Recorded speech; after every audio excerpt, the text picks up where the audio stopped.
Hello everyone. Previous లెసన్లో మనం select command గురించి నేర్చుకున్నాం.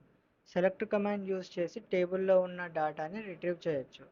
కానీ ప్రాక్టికల్గా మనకి అన్ని రికార్డ్స్ అవసరం ఉండవు.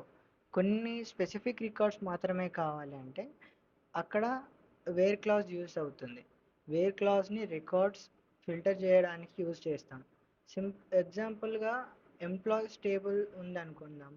ఐటీ డిపార్ట్మెంట్ ఎంప్లాయీస్ మాత్రమే చూడాలి అంటే select star from employees where department is equal to IT. ఈ క్వీరీలో ఐటీ డిపార్ట్మెంట్ ఎంప్లాయీస్ని మాత్రమే రిట్రీవ్ చేస్తుంది. అలాగే శాలరీ 60,000 కన్నా ఎక్కువ ఉన్న ఎంప్లాయీస్ కావాలంటే select star from employees where salary greater than 60,000. Where క్లాస్తో మనం ఎగ్జాక్ట్గా మనకి కావాల్సిన డేటాని రిట్రీవ్ చేయగలుగుతాం. మోస్ట్ కామన్ ఆపరేటర్స్ ఏంటంటే equal to, greater than, less than, greater than equal to, less than equal to, not equal to.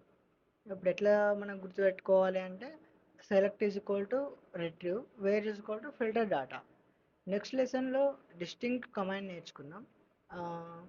దాని హెల్ప్తో డూప్లికేట్ వాల్యూస్ని ఎలా రిమూవ్ చేయొచ్చో చూద్దాం. Thank you for watching.